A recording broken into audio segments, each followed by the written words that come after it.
Hello, and welcome back to episode 151 of Topicopedia, the podcast that's like your weird uncle's Google search history. Chaotic, a bit wrong, and yet somehow still educational. I'm Nicole, your chronically unwell co-host who survived yet another brush with medical mayhem. Salmonella couldn't take me down, although it did take my dignity and half a loo roll stash. And I'm Ste, still living the thrilling white-knuckle life of a man who once had feelings about the new layout in Aldi, actually little, and won't shut up about it. Spoiler alert, still traumatised. He's basically a walking Daily Mail comments section, minus the racism. Thanks, love. Coming up this week, our notable news of the week, including whatever ridiculous thing Nicole's digestive tract has been up to. Jealousy doesn't suit you, Ste. Just because your bowels haven't been on a thrill ride since 2007. I like stability, like lifts that don't smell like feet in despair. Or piss. Anyway, we're also diving into Britain's weirdest well-paid jobs. Apparently you can make six figures being a professional bed tester. I've been doing that for free for years. You just call it napping, darling. And then we're going dark, real dark, with the creepy tale of, I'm going to try and say this, of the Hinterkaifeck murders. It's like Cluedo, but no one wins and everyone dies. Except the cows. The cows live, just to add that weird final layer of horror. Then it's time for our usual chaos, Urban Dictionary word of the week, meme of the week, and of course some absolutely filthy jokes of the week. Not safe for work, not safe for Nan, but definitely safe for us degenerates. So strap in, or strap on. Let's get into it. You wish. Oh, we did it. We got there. Thank goodness for that. How many takes did that take? We normally one take wonder the whole thing. We usually just plow on, but it throws off because you opened this week. I don't know what was going on. I don't know how that happened, but it's the way that Uncle Jerry wrote it for us. Well, as long as I'm not closing, it's all good. Because I will muck that up. Oh dear. Well, yeah, it's quite funny that Uncle Jerry should write this because he managed to get a little cameo of himself in the intro, didn't he? There, he did. Yeah. He just makes a joke of himself now. As do we all here. As do we all. Wikipedia. We just make a joke of each other. We do. Yeah. Well, we found ourselves here again. You know what? I don't think it's rained since I last spoke to you, which is fantastic.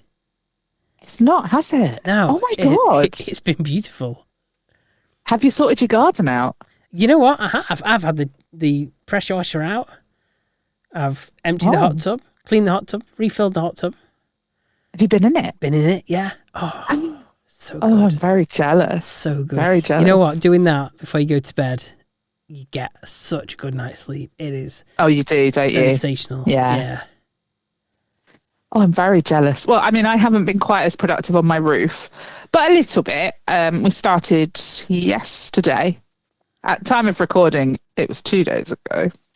On the day of release, it was 3 days ago. But went up and had to clear a bit of guttering that was causing some issues, and then we took down the fairy lights that I put up last year because some of them weren't working, so we just did that and had a tidy up. I had a rug that I have an outdoor rug and it got accidentally left out over winter, so that's in the bin bag now, and I've ordered a new one from IKEA, which I'm very excited about. It's coming tomorrow, so on day of release I can be found on my roof, sat on my IKEA rug. Nice. With my scatter cushions that I ordered from Asda. Yes. And my airbed. So I'm going to be sat out there reading all these books that I've been buying. Overlooking all the students, enjoying the weather. Yeah. Yeah. Yeah. Any drama, I'm going to be the first to hear it. Yeah. There you go. You front row tickets. Yep. And it's going to be glorious weather all week. So I actually will be able to enjoy it as much as I can. So I'm very excited. Very excited indeed. Yeah.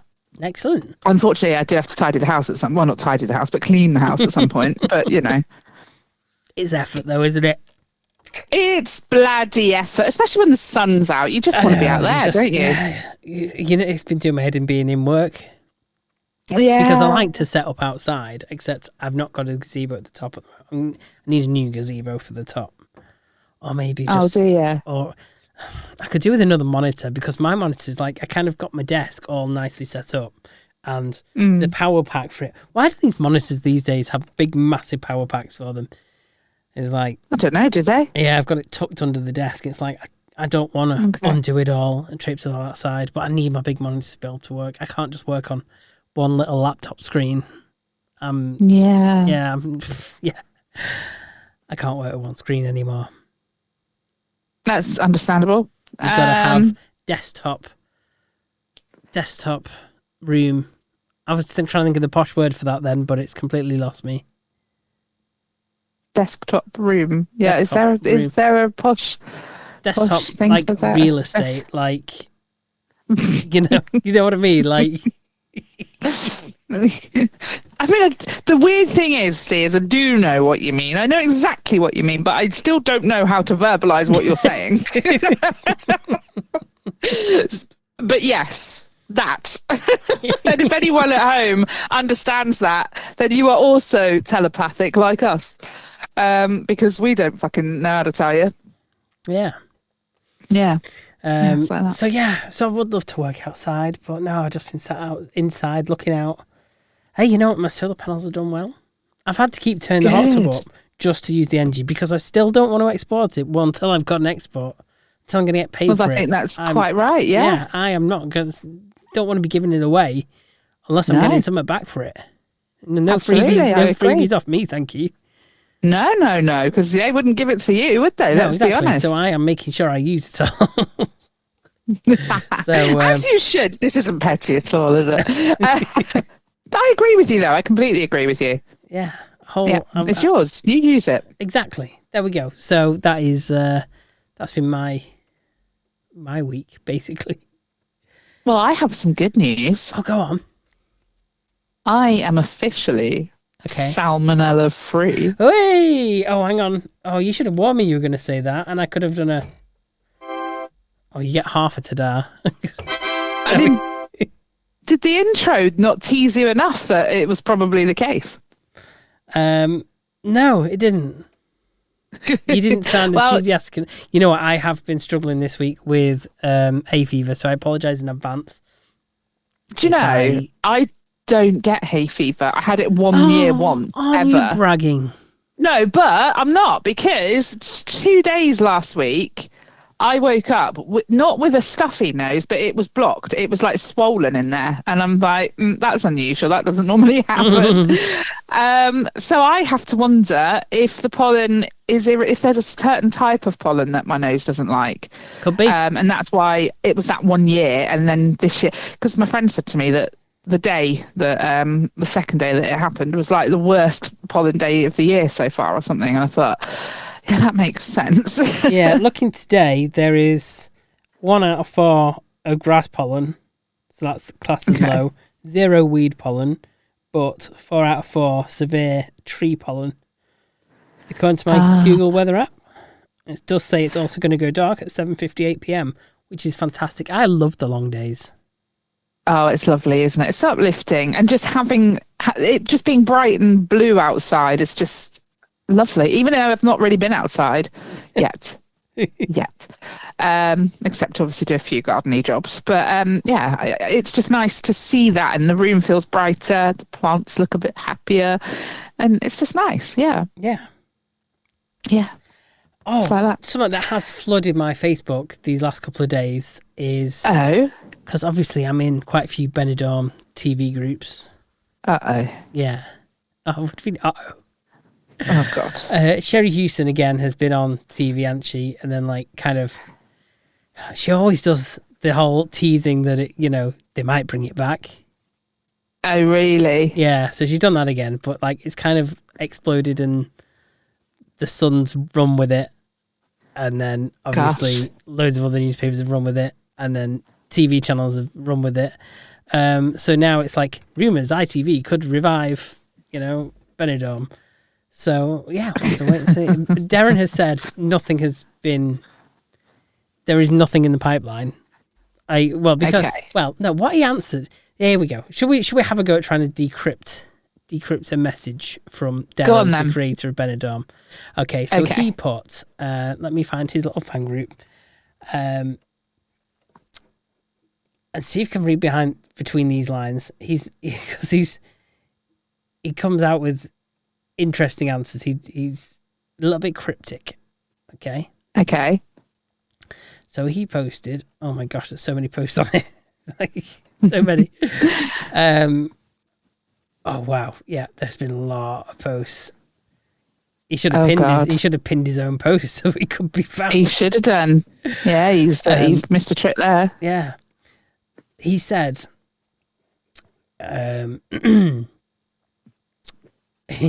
someone screenshot it. Let's read the screenshot of it. Yeah, the stream comes every couple of years, blah blah blah. Oh yeah, the facts as of today, and look at some of the quotes from various news outlets. ITV has commissioned a new series Benidorm is incorrect. Producers have started to reach out to the show's stars, wrong, and then in brackets, if the show has not yet been commissioned, there are no producers. And then he put, right. One of the quotes is Darren, who has been working as a DJ in Spain, and put, wrong, but I'm open to all offers of work. I'm sure he's done a bit of radio presenting over there. And then another quote said that this sitcom is hilarious. The sitcom hilariously portrayed British holiday makers mixing with quirky staff at the Solana all-inclusive resort, and he put questionable. And then the other quote was, star Sherry Houston also dropped a hint the beloved ITV show is set to return, and he put correct. I think Sherry has done this in most years since the show ended. And then put another one was ITV applying to revive Benidorm for a full series comeback later this year, and he put wrong. If a new series was commissioned tomorrow, there is no way in God's earth that it will be on TV later this year. Right. Okay. Okay. So is he saying that it's not happening, or is he saying there could be, but it might be next year? Not yet. It's not been signed yet. I can't work it out, but it's definitely one of those two. Or is it? It sounds like. Or is it Screaming Christmas Special? Ooh, maybe. Didn't think of that. No, possibly. Well, I suppose we'll have to sit tight and see what happens. Yeah, I hope they do. It would be good to see it come back. I don't think. I don't know whether it'd be best with ITV or not, or whether it'd be better with the streaming service. I just think ITV playing a little bit too safe these days. Too safe. I think they all are. Yeah, that's true. I think it's the world we live in now, Steve. It is. Yeah. Anyway, I just thought I'd point that out because that has taken over my socials this week. Well, it's funny, last day. Isn't it? Yeah, you can tell that I don't follow those groups because that was brand new news to me. Brand new. Well, you've not even watched it all the way through yet. Yet. I haven't watched any in like about a year and a half, maybe 2 years. You need to get it watched. I know, but I don't watch anything. That's my problem. I don't have time either. I don't have bloody time to fart lately, let alone.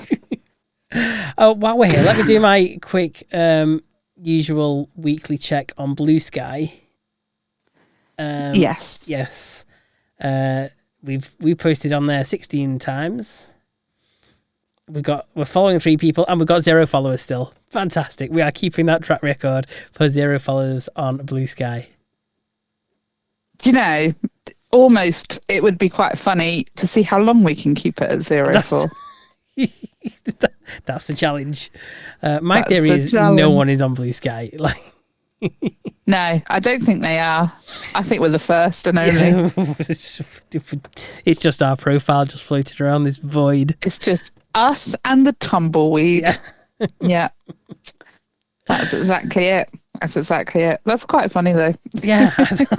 Do you know though, I do look at our socials and our numbers sometimes, and it does impress me. It actually does. It does. When you think that on Facebook, I don't know how many we've got on Facebook now, but I think, well, do we really know these people? Because I don't know a lot of the people, and they can't all be your people as well. Do you know what I mean? And vice versa. Yeah. So we must have some people, quite a few people that we don't know following us, which is nice. TikTok, the majority of the people follow us on there. I've no idea who they are. We've picked them up along the way, which is very nice. And if you're listening to us and you found us on TikTok, leave us an emoji on one of our TikTok. What emoji should we have, Ste? Oh, I don't. Probably like an aubergine or something. Leave us an aubergine on one of our TikToks, and we'll know that you found us via TikTok. That would be really interesting. Do you know, last time we did something like that, and I said, if you've listened through to the end, leave an emoji.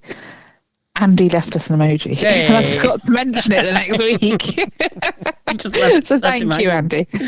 Yeah, I left him hanging big time there. He went to all that effort, bless him. I see X is full of breaking news as well.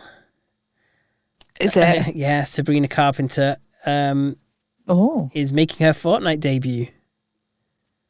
Oh, that's cool. She's been introduced as a headliner for the Fortnite Festival Season 8, featuring 2 new skins, emotes like Taste and Please Please Please, and jam tracks.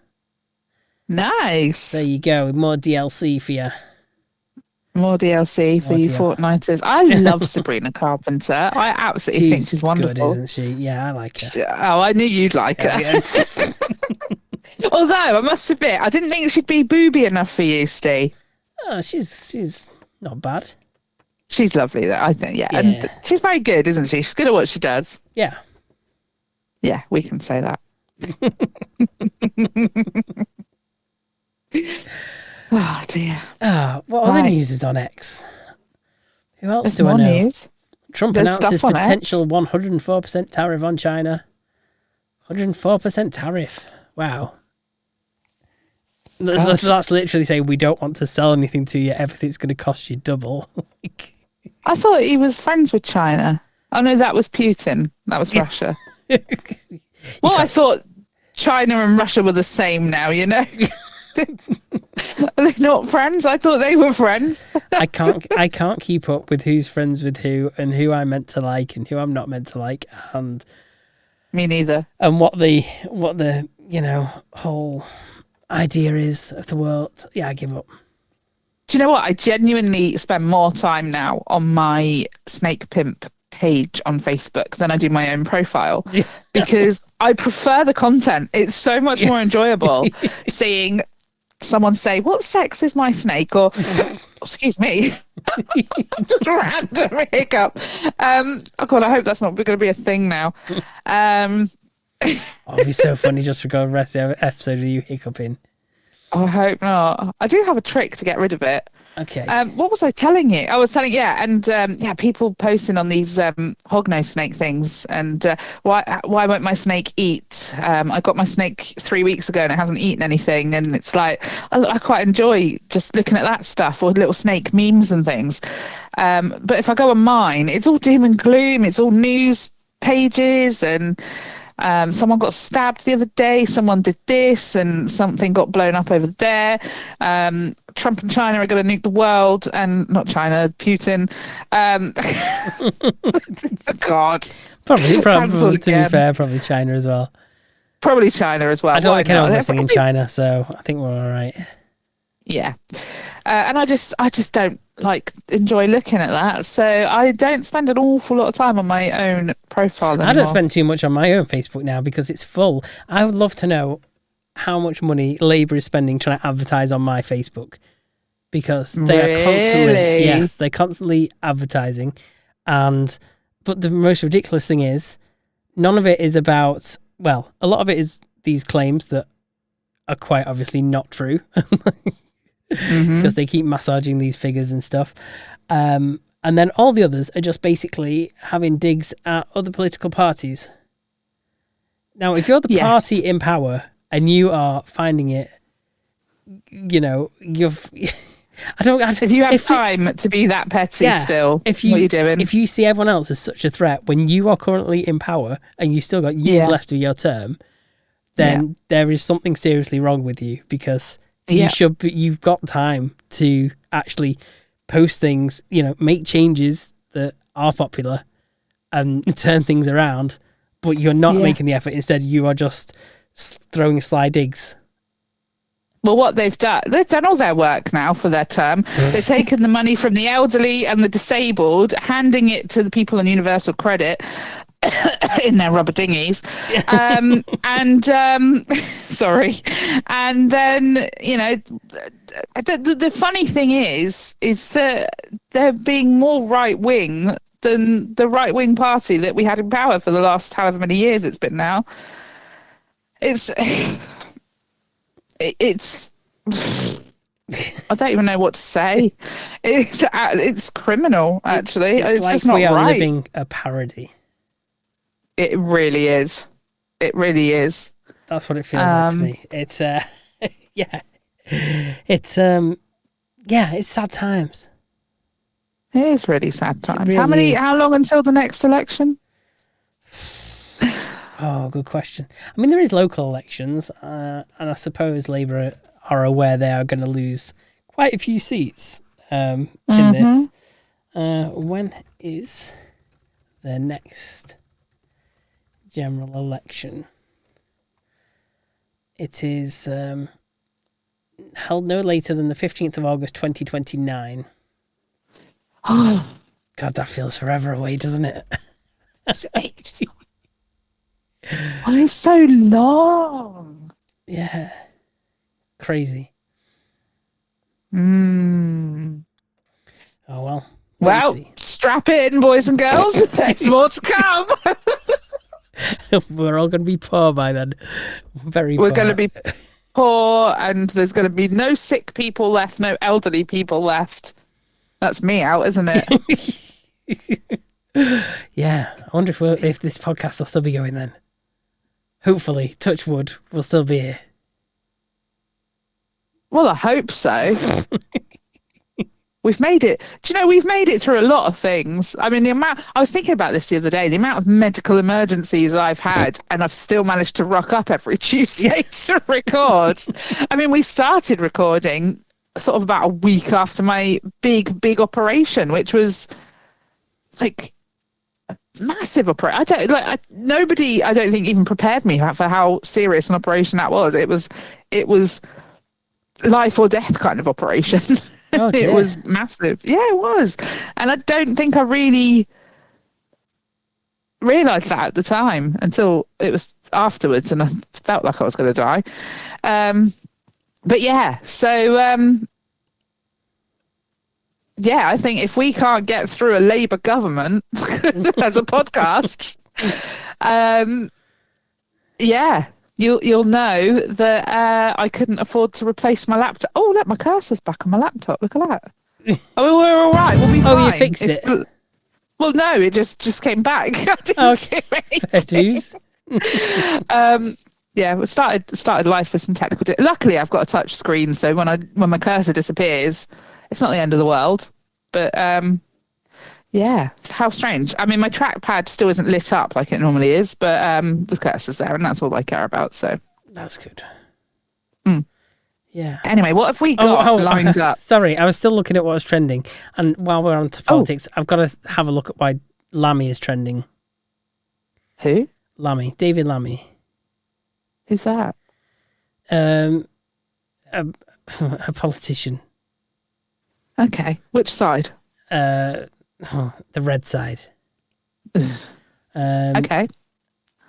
Okay. Oh, yeah, because MP Dan Norris got arrested this week. Oh, yeah, we saw that. On the same day, David Lammy and a slew of Labour politicians shared their utter outrage and disgust at Israel for denying entry to two of their MPs. Do you not see the deflection yet? Okay, fair point. Oh. Yeah. After they won the election, David Lammy refused to publish the full legal advice despite having demanded it just 3 months before. That's relating to him calling on... A year ago today, he called on the then government to publish the full legal advice it had received on exporting arms to Israel. And then now he refuses to publish the full advice. Okay, fair dues. Oh, there's lots of stories about him. Oh, we could be here all day reading about him. Oh, God. Right. we're not a political podcast. We're going to move on from that. Yes, because otherwise, it's been a thin week for news. Put it that way. We are. It has scraping been the barrel for news.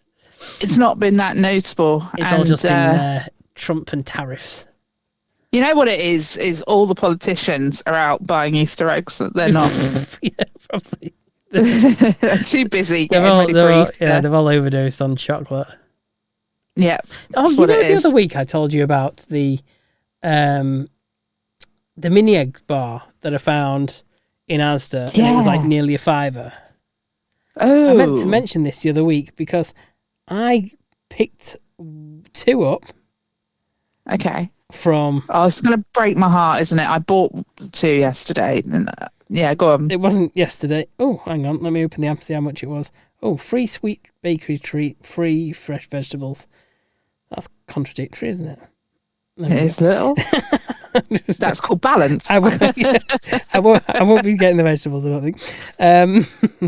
I'm sure I'll pick up the... Oh, they expire tomorrow. Right, that's it. Got to go to Lidl tomorrow. Yeah, so let me find my receipts. Let me find how much I paid for these because I was very impressed. Okay. Oh, where are they? You know what? I can't find... Oh, no. How often do I go here? It's like I live in Lidl.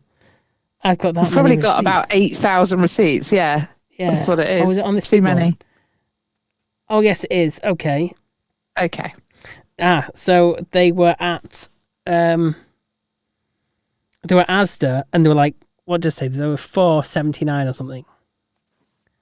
Yeah, it was a lot. It was nearly a £5. Well, in Lidl they are $4.49, but they have. How big is the bar? Can I ask? It's a decent sized bar. Okay. Mini eggs bar. I'll try and let you know how big the bar is because these were like. Okay. Is that 110 grams? Maybe. Yeah. That's the size that I bought. No, sorry, it's bigger than that. Bigger than that. I was going to say because it wasn't massive. Oh, don't tell me I've got to go and get it and find it. No, hang on, there it is. We can extra large, 360 grams. That's the one. Oh, that is a good size bar. Yeah. Okay. Yeah.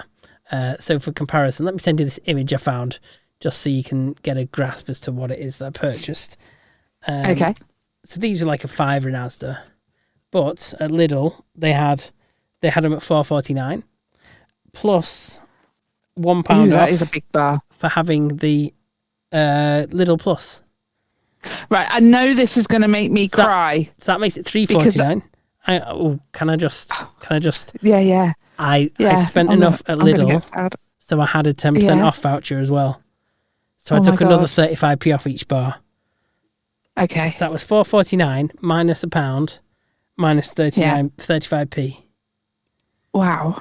Yes. So how much is that altogether for one? Let me open the calculator. £4.49 minus 100 minus 35. £3.14 a bar. I was very impressed with myself. Oh, I'm really depressed. That is good. No, because I mean the photo you've sent to me, it shows the 110 gram on the top, and then the big one that you got on the bottom, right? Yeah. And I bought 2 of the 110 gram ones from Iceland, and I had no discounts or anything, and they were £2 a bar. Oh, I'm sorry. I know. Yeah, I broke your heart there. But it was delicious. I ate some last night. I've not opened mine yet. I'm guessing the diet's not going to start until I finished it. Diets at Easter, don't be so silly. Can't have diets at Easter, can't have diets at Christmas. Can't have them in the summer because... Or birthdays. Or birthdays. I mean, I'm quite good at dieting. No, I'm not good at dieting in the summer. It's difficult. Well, what can I say? What can I say? Well, the diet. Look, we'll just say the diet starts after Easter. Okay. And then we'll find a new reason that it will start after... well, to be fair, there's not much between Easter and summer, is there? No, not really. That's diet season this year anyway. It's been lovely. It has been gorgeous. And I just hope this isn't our summer now, you know? Yeah, that's true.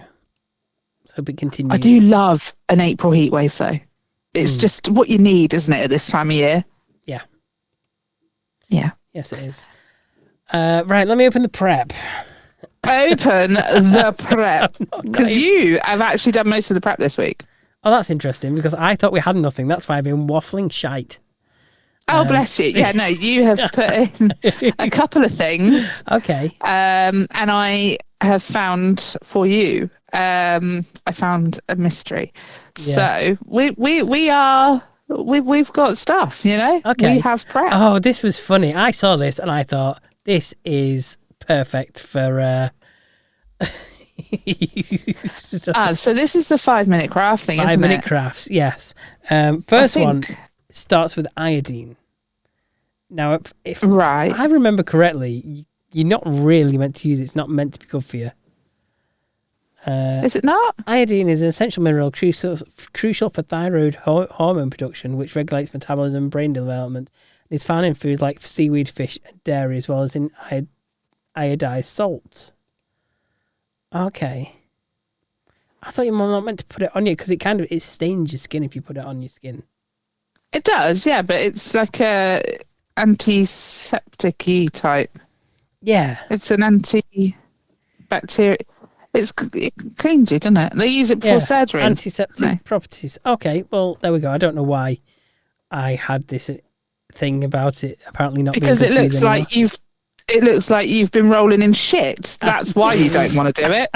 But if you don't mind that and your health comes first, then you go and roll in that iodine. Why not? Yeah. Yeah. So this clip's only 1:05 long, but there's quite a few bits in it, and I think a few points for discussion. This is a 5-minute crafts.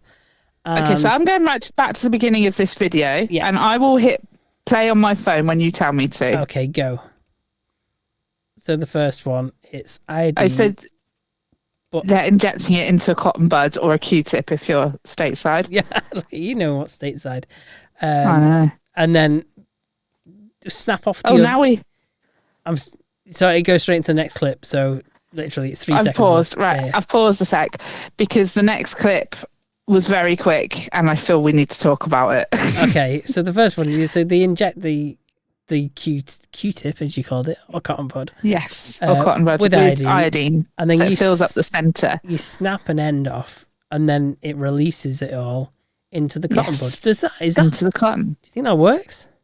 I know you can buy them so that they are preloaded with iodine. Can you? So maybe it does. Yeah. If you go on like Temu or something like that, you can buy them like that. And you can, and filthy cheap as well, which is quite a handier thing, I suppose, to have in your handbag or maybe not in your handbag, but in your first aid kit or whatever, you know, in your car, because that is quite handy, isn't it? But I'm not so sure about their next tip. It's okay. So the next one, if you want to explain it.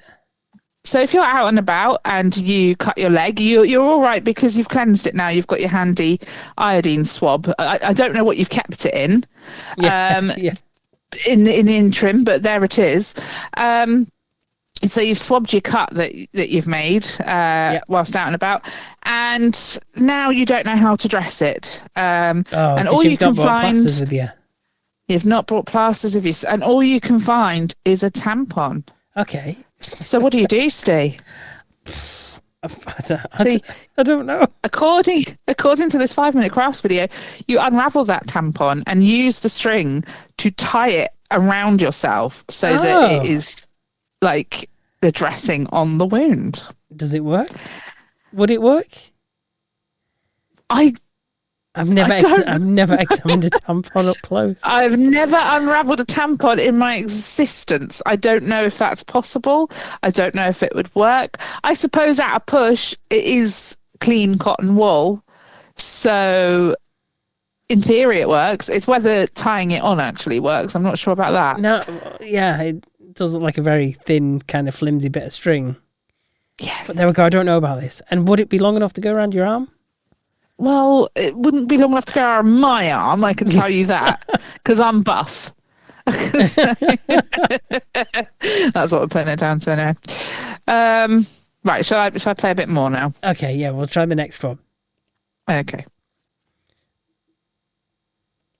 Okay, so the next one was just basically what?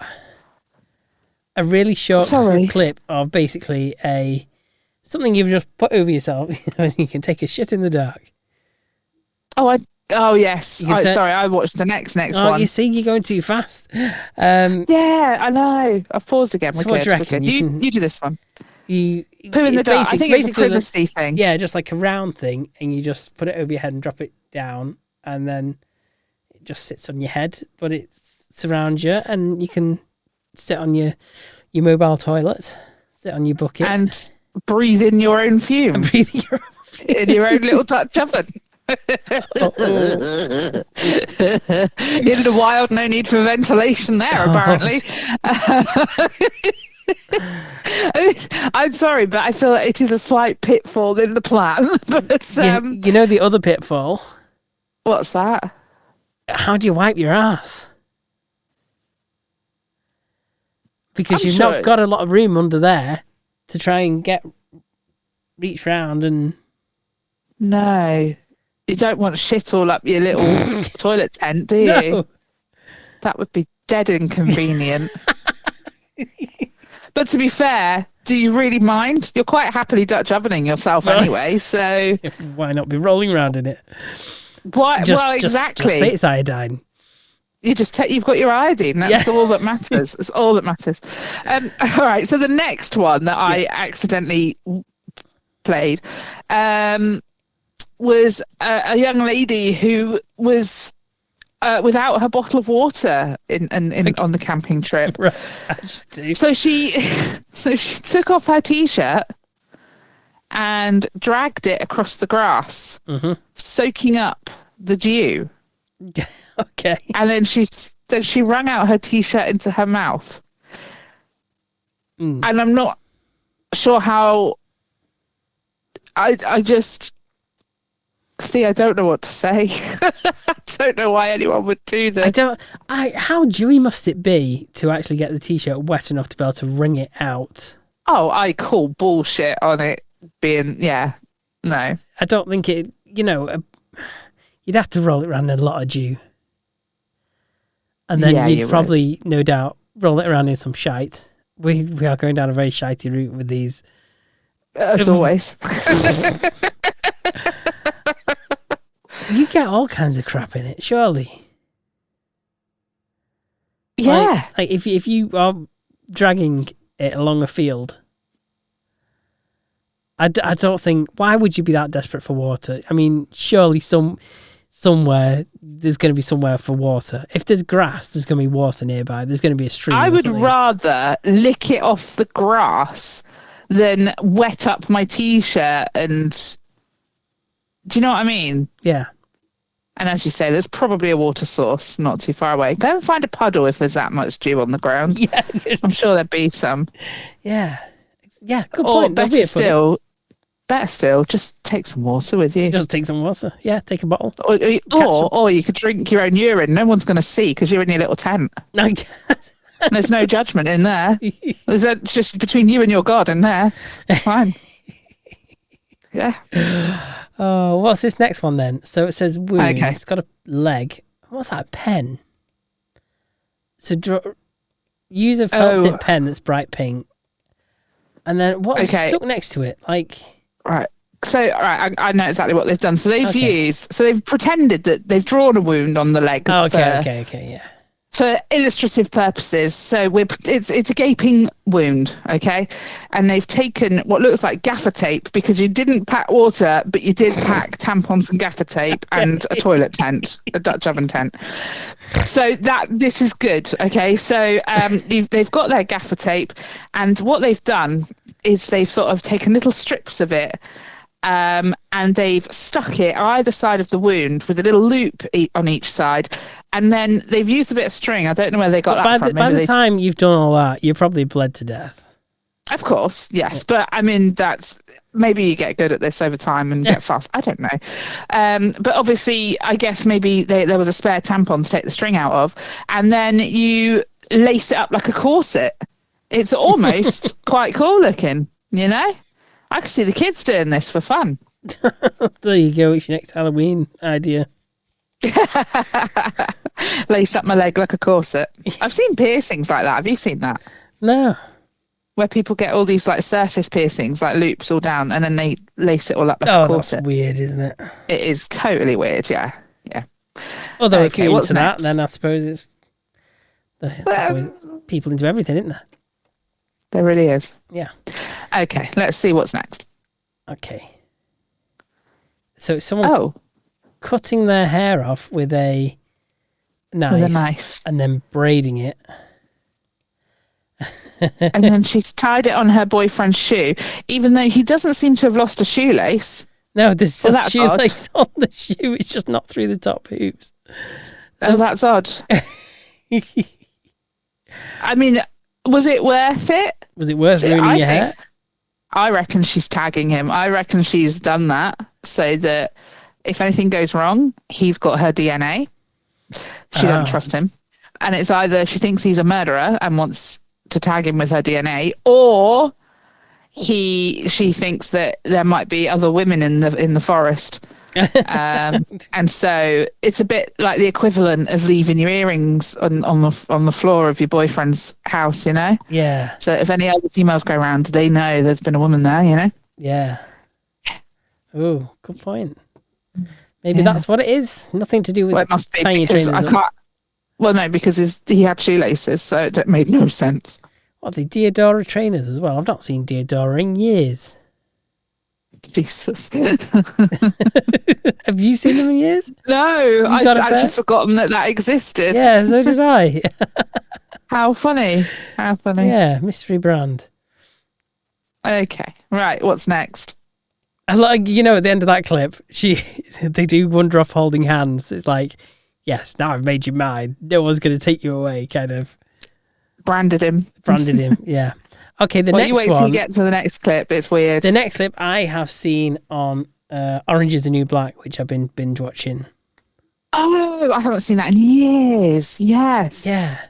I've never seen it. Go on. But I've been binge watching it. You explain. It is basically using sanitary towels as footwear. Yeah. You basically, have one that's the sole, and then you use another one and wrap it over, and you make flip-flops. Very flimsy flip-flops. Yeah. I suppose, it's interesting that nobody has shoes or water, but we have all the sanitary products. Yeah. It's like inverted life, isn't it? Where, we live in sort of menstrual poverty, where people can't afford sanitary products. And then you go out into the wilderness and there's just this abundance of them. Absolutely no survival things whatsoever. But it's okay because if you have a period, you are sorted in the wild. See, bearing in mind, this is clever first aid camping tips.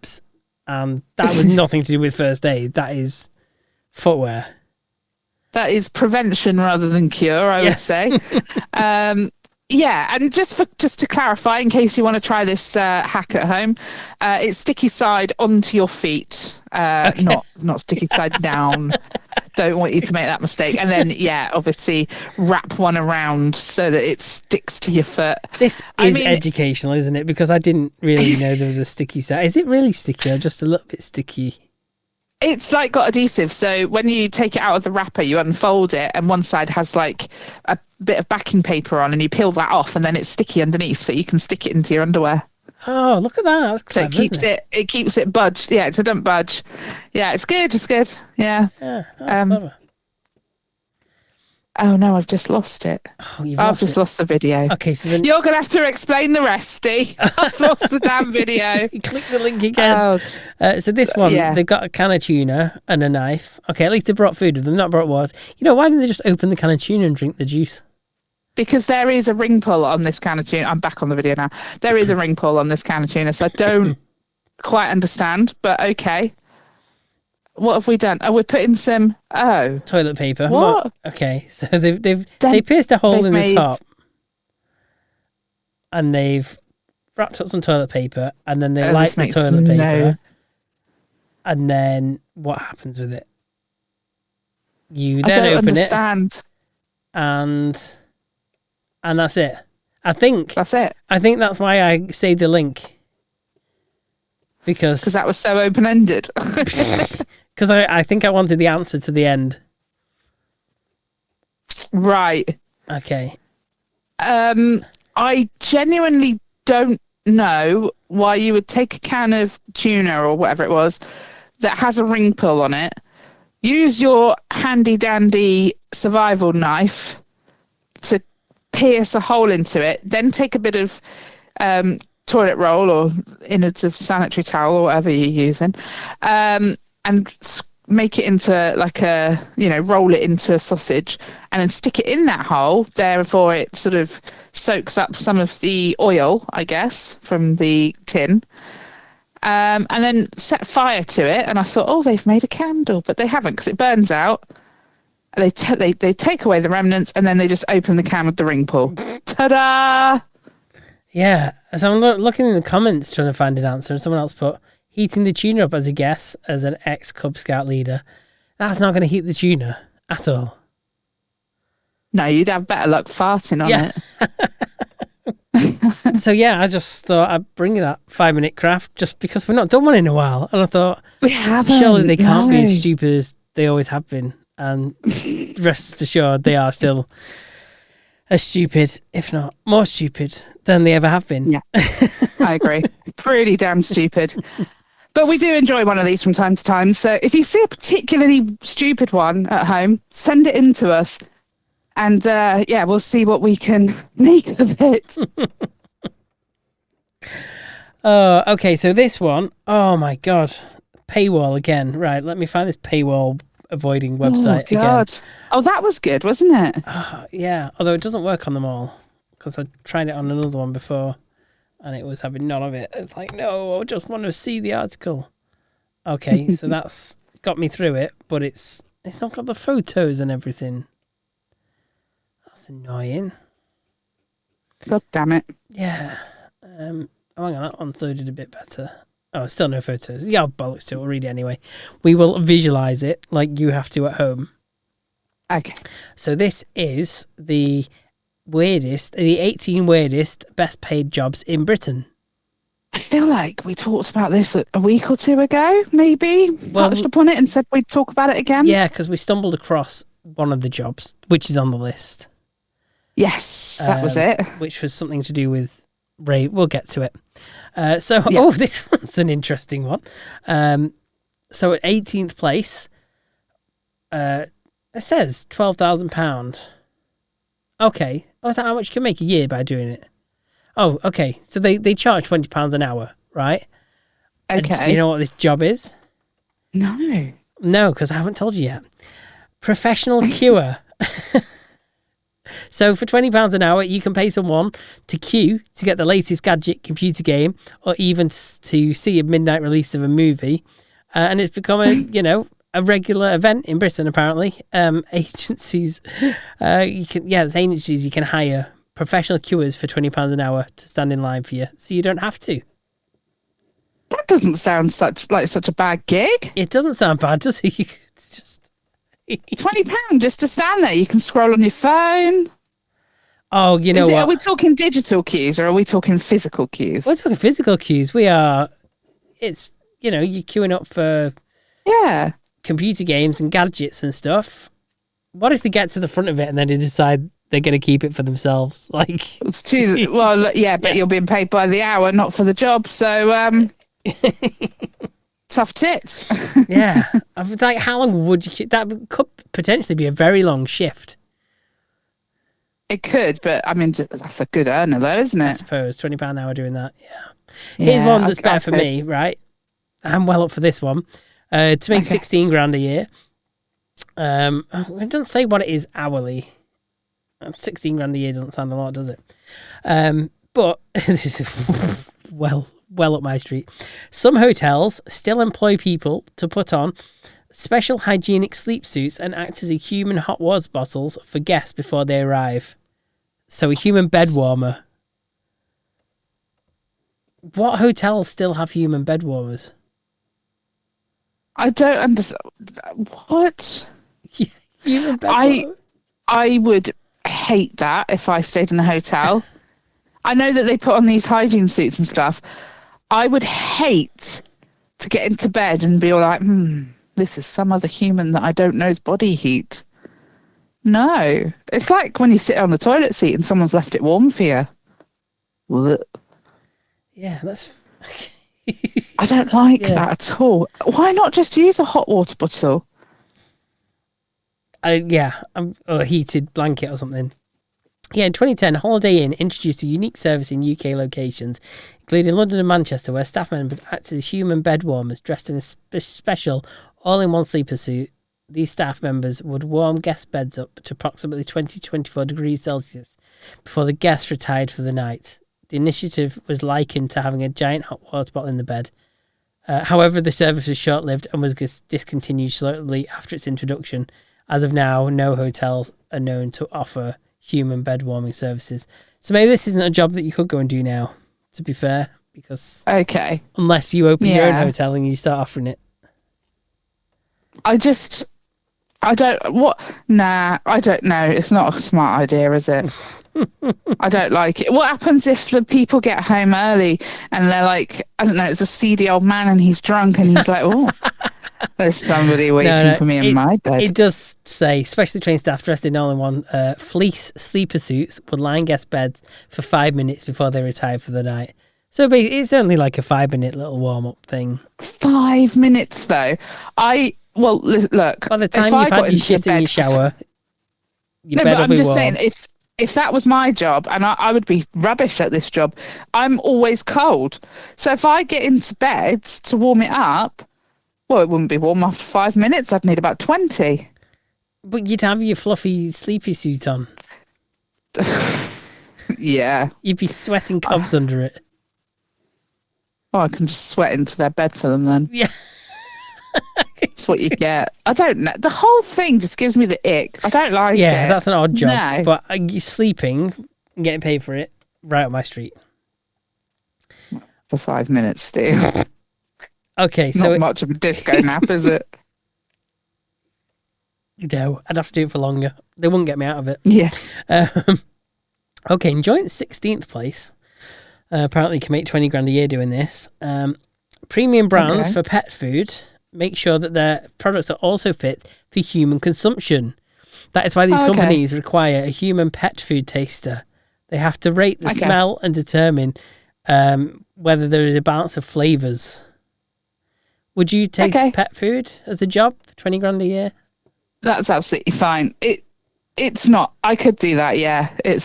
I don't think that's... It doesn't sound like a full-time job, does it, 20 grand? I suppose, I don't know.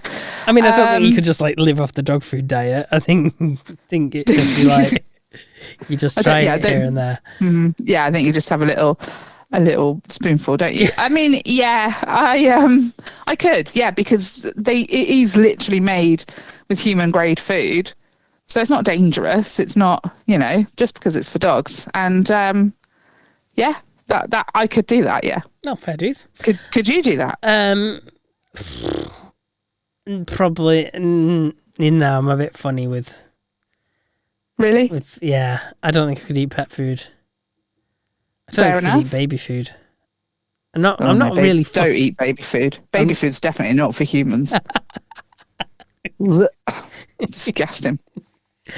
So joint 16 place. Would you do this one at 20 grand? This job doesn't require much training, but you are required to be able to swim for obvious reasons and be prepared that the slides you are testing may not be up to scratch. No. However, if all goes to plan, you have to rate on a scale for splash factor and what kind of adrenaline rush you felt. So would you be a water slide tester? No. No. That is 10 out of 10, not what I want to do ever. Because I don't like things like that. I'm not a big fan of being in water. Well, I don't mind being in water. If it is badly designed, you could get seriously injured.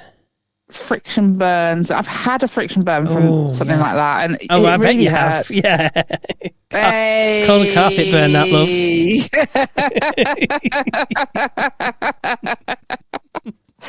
Naughty! Steve! Good Lord. Good Lord. But there you get paid for it. No, I don't want to. Okay. I don't want to. Nah, I don't want to. Look, I don't want to be wet all day, you know? Ah, dear. Fair dues if you don't want to be wet. Okay, here's the one. So the Raven Master. This is what we talk about. The Tower of London having 6 resident ravens. Yes. An old tale and belief that if the ravens leave the tower, it'll bring the collapse of the building as well as the Kingdom of England. Yep. The Raven Master looks after the birds and makes sure they are well cared for. I could do that. You could do that? Oh, fair dues. Yeah. That sounds like a Nicole job, doesn't it? Yeah. I mean, it's only paying 21 grand, so I guess you'd need another job alongside it. I wonder if it comes with accommodation as well, because you'd have to live in London, surely. Maybe. Yeah, that's true. The thing is, though, maybe exactly need. Maybe it's like these prices aren't annually in our per day or something. Like, imagine 22 grand a day. Yeah, go on. I think I might look after the ravens for that. Yeah. No, I mean, even per year, just think they're not exactly having round the clock care, are they? So, I mean, I'm pretty sure you go in like probably twice a day to make sure they're all right. And I think that's very doable, isn't it? Yeah, that's true. So, yeah, I could do that for 21k a year. No problemo. Okay, now we've got vibration consultant. Oh. The people work alongside engineers and architects to make sure companies and manufacturers are adhering to the correct noise and vibration levels when building. Wow. That could have very easily gone down a different route there. Change a couple of words in that statement and you've got something very different. Could definitely gone down a different rabbit hole, yeah.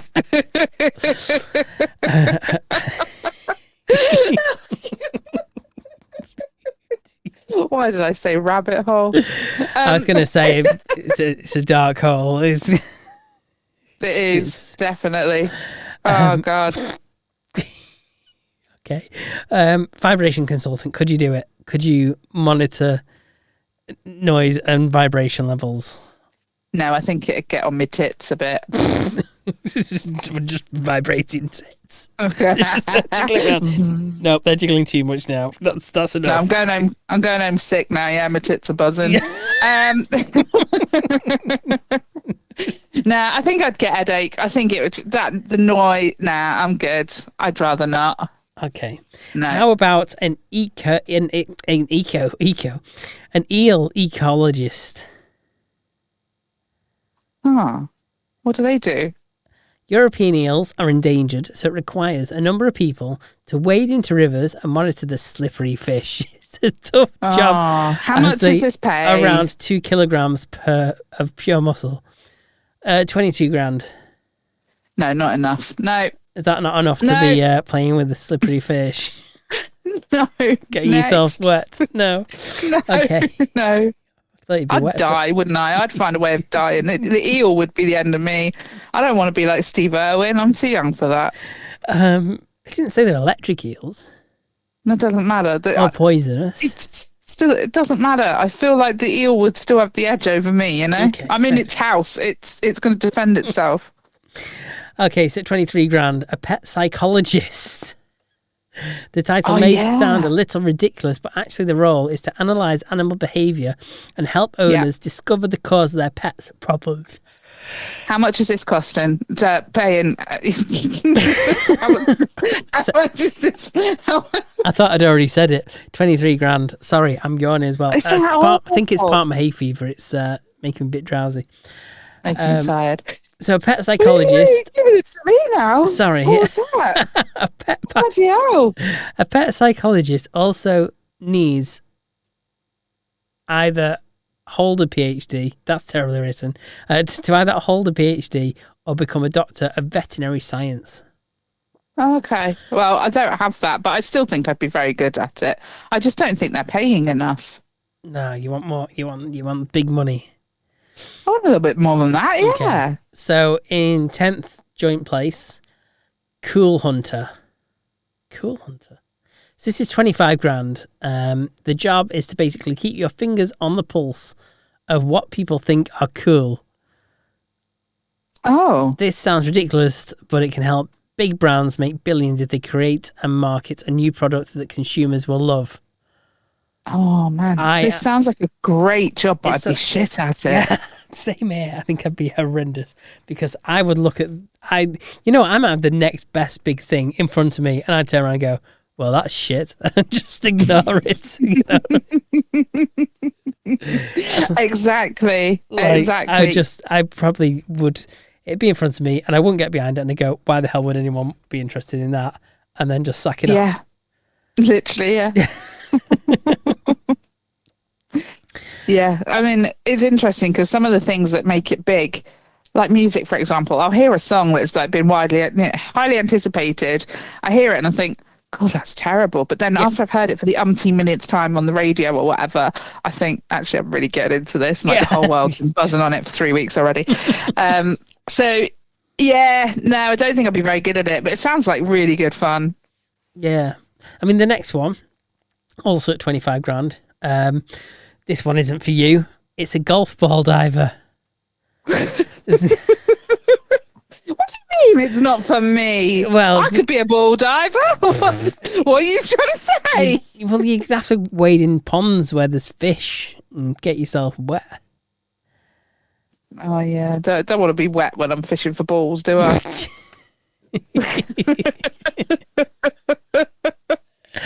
I wonder if they stop people playing golf while there's people diving for balls, because you don't want to get hit over the head when you with the ball. Yeah, with the ball. You don't want balls in your face when you're resurfacing. You don't. Not when you're at work. No, it's just not appropriate, is it?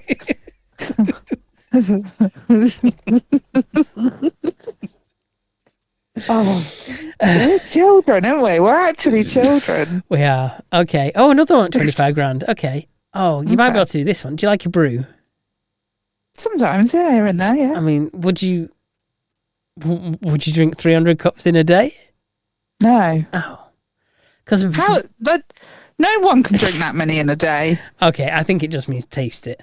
Because the job is a professional tea taster. The job is a lot more glamorous than it sounds. Oh, okay. After 5 years of training your palate, expect to travel the world and try out 300 cups of tea a day. I think I'd go taste blind, though, wouldn't you? Yeah, I think I get a bit bored of it.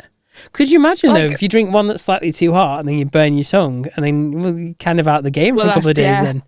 Yeah, you are. You're screwed. Not only that, but I would spend probably more time peeing than I would tasting tea. I have the bladder of an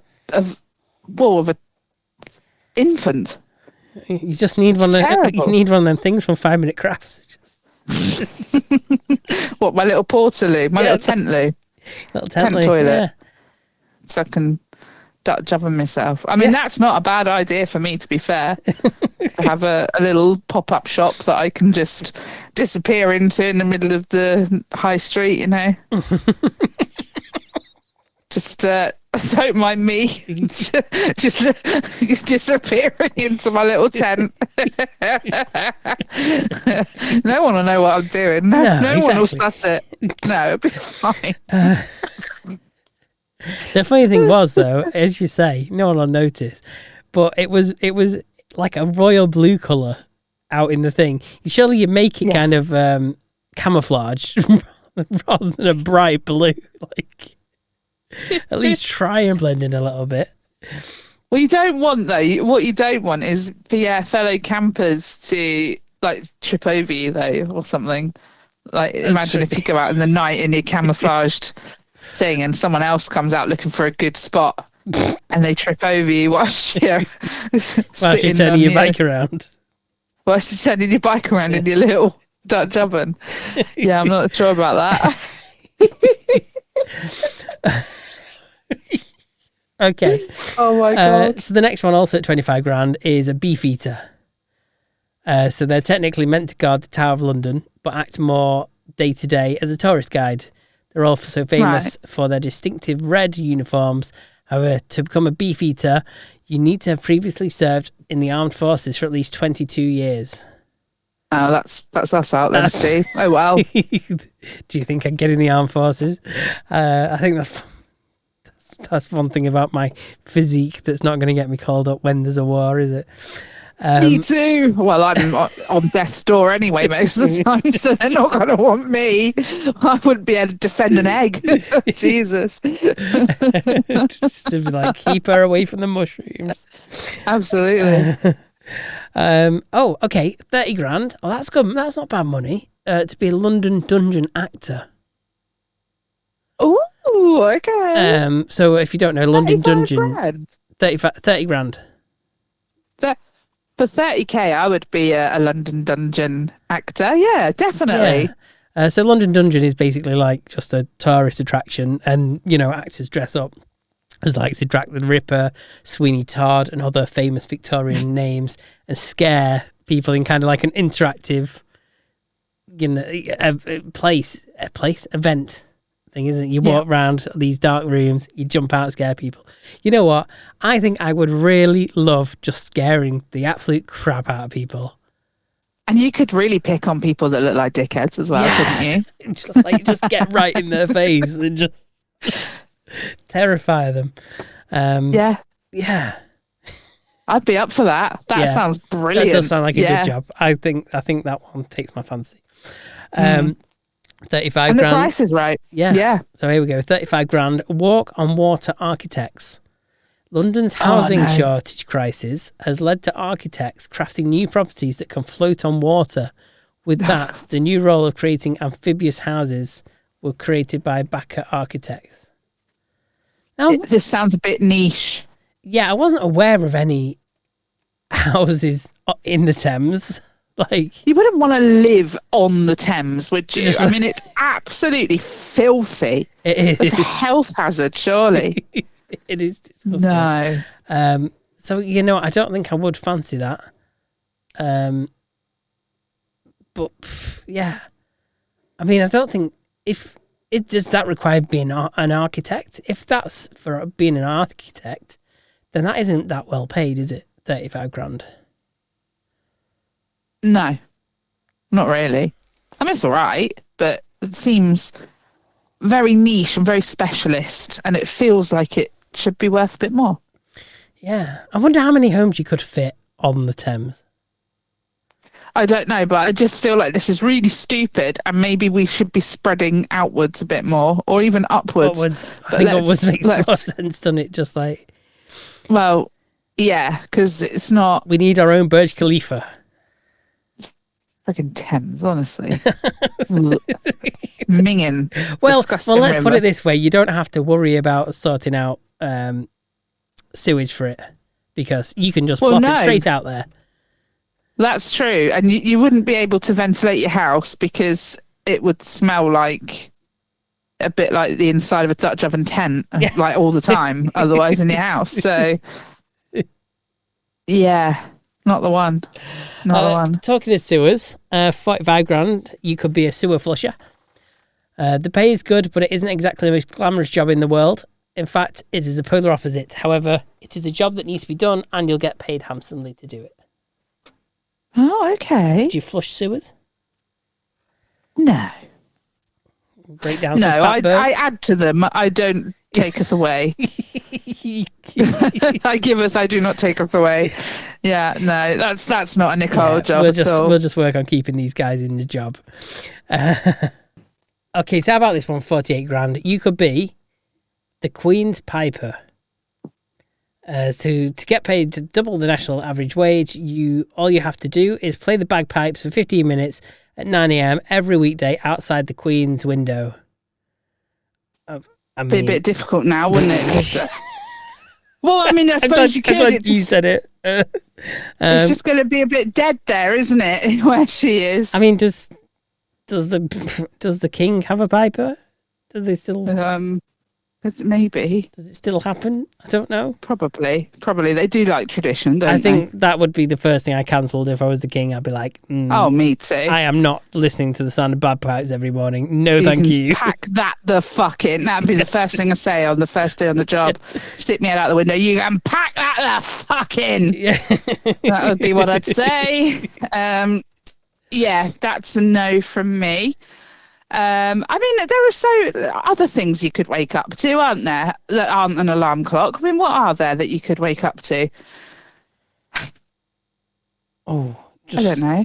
Bit of piano music or something. Yeah, maybe. that'd be pleasant, wouldn't it? The Little sunlight coming through the window and or an the opera piano. singer. Oh, Gentle morning. You think? No, but not like but like, something gentle and nice to accompany the piano music. Just gentle and or a bit of ASMR around. maybe. Oh Just no, like God no! really soothing sounds just to gradually ease you up. I don't like ASMR. It makes my skin itch. Does it? Okay. Makes me feel really uncomfortable. Yeah. Please yourself then. I'll have the ASMR then. Yeah, you can have that, and I'll take the opera piano singer player. Okay. Yeah. Okay. So for 50 grand, I know you're probably into. I'm listening. Yeah. Oh, it's the shape of this building. For 50 grand, you could be a window cleaner for the Gherkin. Nope. There's 7,429 panes of glass to clean. Well, I would die on the first one. The building stands at 180 meters tall, and it takes 9 cleaners and 10 days to complete the job. No. Surely it'd take one person 90 days to do it then. So why do they need 9? And then you could just start again when you're finished. Yeah. It is a full-time job. Are they seriously washing the windows of it every 10 days? No. I wonder how. Surely I not. suppose it depends how big the window is. 9 people, 10 days to do it. Every 10 days. It doesn't need doing every 10 days, though, does it? No. My windows haven't been done since I moved in. Yeah, I don't about that. I don't even wash mine, but I used to have a window cleaner. He just stopped coming around. Oh, mean. Yeah, just wonder if he died or something. Don't know. Hope not. I hope not, but it's just a bit weird, isn't it? When people just don't turn up anymore. Just a bit, just like, just not. Poof, gone. Weird. Maybe he had a terrible window cleaning accident. Maybe he took up the 50 grand a year job doing that big building. Cucumber. got the contract for that. Yeah. Gherkin.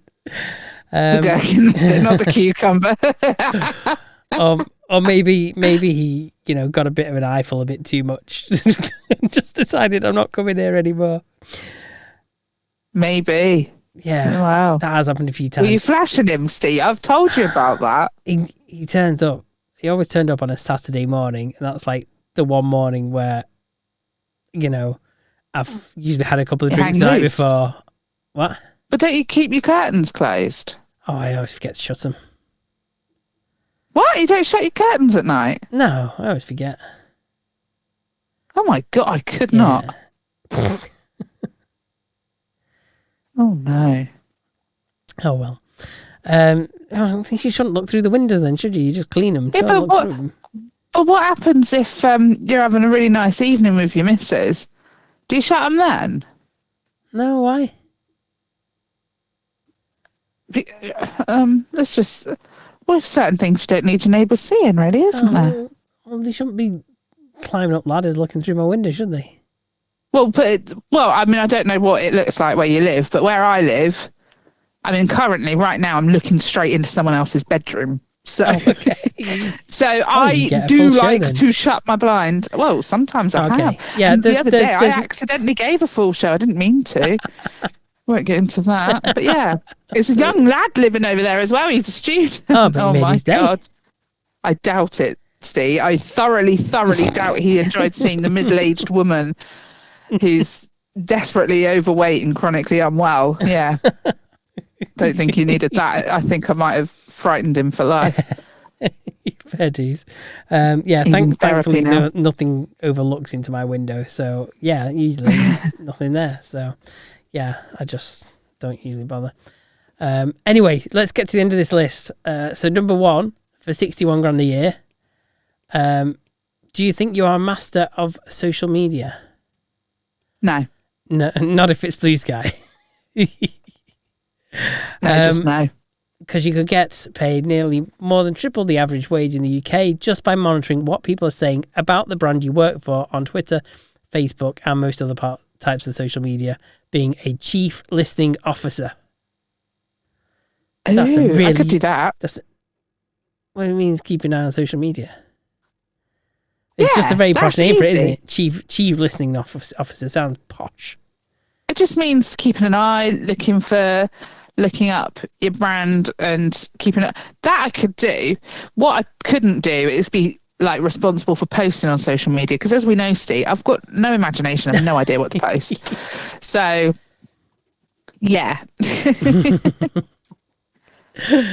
Yeah. Oh, I suppose that's just just keep an eye on it. Yeah. I could do that. Yeah. Cool. Yeah. Right. Well, I thought that this was entertaining. That was really entertaining. I'm not sure what my favourite bit was, but it was. There were so many fun parts. Yeah. I don't know which job I'd go for, but I do know which job I'll go for. Go on, which one? Probably looking after the ravens. Yeah, me too. I've got a bit of a soft spot for the ravens. Yeah. I like them. It's a side hustle more than anything, isn't it? Yeah. Could be a hobby as well. Like, the London Dungeon fuck, can't talk. The London Dungeon actor could, that as well. Scaring people. Oh, do that on the weekends. We just live in the wrong place, Steve. We do. We are just, we could be making the big money, but we're not. We could be making huge money, because we could definitely be London Dungeon actors by day, and raven keepers in the morning and the evening, and then maybe shovel a bit of shit on weekends. Well, sweep them out or whatever. Yeah. Easy peasy. Oh, well, that is, Yeah, we could have been making big money, but we're not.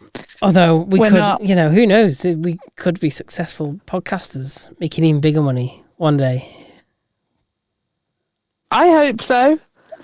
I think everyone needs to think of us and our poverty, and they need to like and subscribe, hit the notification bell, and share. Everyone just share us.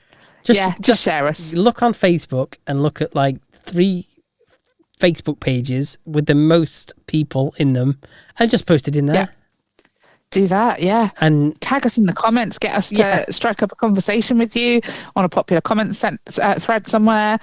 Honestly, just get the Topicopedia word out there, because we think we deserve a bit more than we're getting. Don't you? We would love that. Do you know what? Steve's been really good, because every single week without fail he remembers to post the episode on Facebook, and if we do a blog, which we have been, he puts that on there as well. So all you have to do even is just hit share from that. That would be easy, wouldn't it? One. Piece of pie. Piece of pie, piece of cake, piece of piss. Go and do it. We love you. Thank you. Oh, right, where are we up to? So we have a mystery, which I thought you might like to read, because you haven't done one in a few weeks. So I thought I'd let you read this one. Oh, you're trusting me with it? Oh, I'm trusting you with it, yeah. Oh, dear. Okay. Good luck saying the name. I had to say it in the intro. That's why you left it to me. Okay, let me get my... Hinterkaifeck. Hinterkaifeck. I should have just recorded you saying it and then just kept playing it back. Okay. Just as you're reading it, you just hear Hinterkaifeck from my voice at the appropriate times. That would be quite funny, actually. That would be a really good edit. Yeah. Right, let's go. Okay. Creepy music. In the snow. In the still. This is going really well. Yeah, fantastic.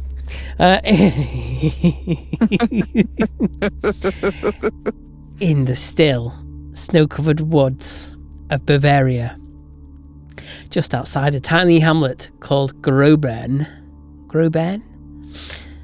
stood a lonely farmhouse known only by its strange name. Hinterkaifeck. Thank you. You're welcome.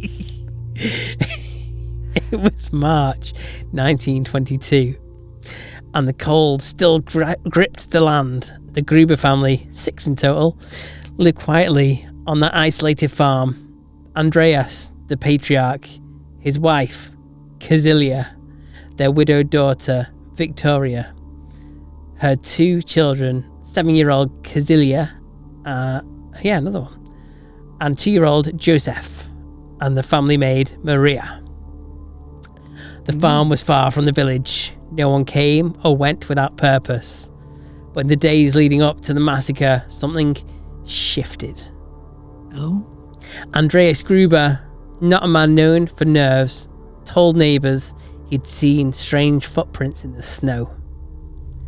They led from the edge of the forest straight to the farmhouse, but there were no prints leading back. Inside, things began to go missing. Keys vanished.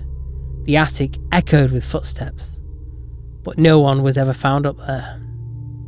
Oh. A newspaper appeared on the kitchen table, but no one in the house subscribed. No one had brought it in. The previous maid had fled the farm just months earlier, whispering about how the house was haunted. But the new maid, Maria Baumgartner,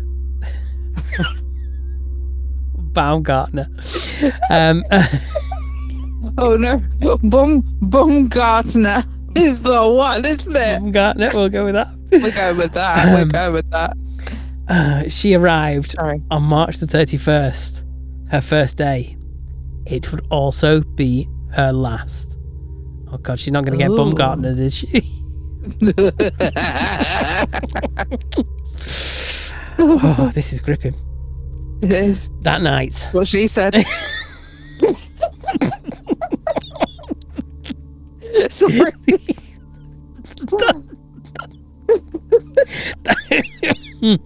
That night. Am I ruining it this week? Sorry. Okay. That night, the silence of the countryside was broken not by screams, but by the wet crunch of metal against skull.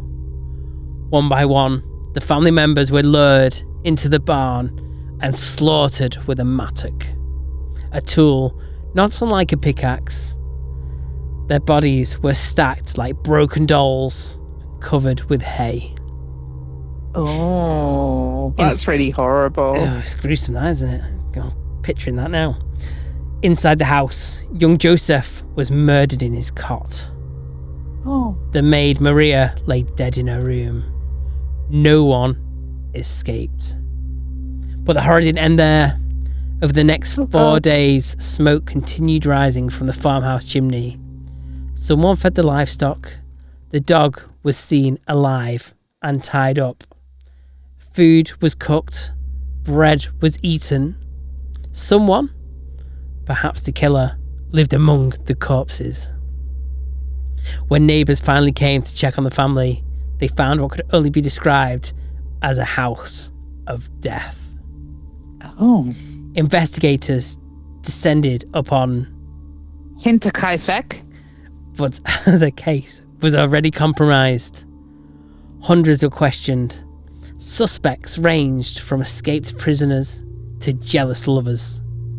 Some pointed the finger at Andreas himself, hinting at dark secrets, incest, abuse, blackmail.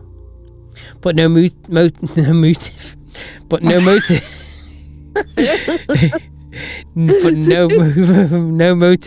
was ever proven. No killer was ever found.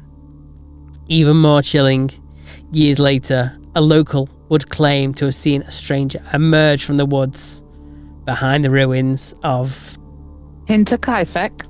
The man stared silently at the ashes where the farmhouse once stood, then vanished into the trees. To this day, over a century later, the question remains: who was living in the attic? What did they want? And how long had they been watching? Ooh, this is really creepy, this one, isn't it? It's a very gruesome end, isn't it? Yeah. So, did they say that the maid had fled the farm? I thought, Maybe she invented the hauntings or whatever it was that, you know, that she said was the problem, and that's why she left. But actually, it was like a precursor for what was going to come next. She came back and killed everyone. Maybe she didn't. Maybe she never actually went. She just loitered in the loft. She stayed in the loft. It was her. And my initial thought was, oh, there's a portal up there. That explains it. Yeah. Do you remember like when we talked about glitch in the Matrix and stuff? We did, didn't we? And people like walking into the scene on CCTV, walking into a shed and not coming out again. And the police even came and checked it because they obviously thought someone had entered their shed unlawfully. But there was no one in there. And then he was seen, but older, coming out again, like the next day or whatever. Maybe it's like that. Maybe there's like a portal up there or something that only, only this woman or whoever could access. So we think. So that's how they didn't find her. I love the way it claimed it was over a decade later. Yeah. But it was in 1922, so it's a little more than a decade ago. Well, yeah. Yeah. Just never mind that.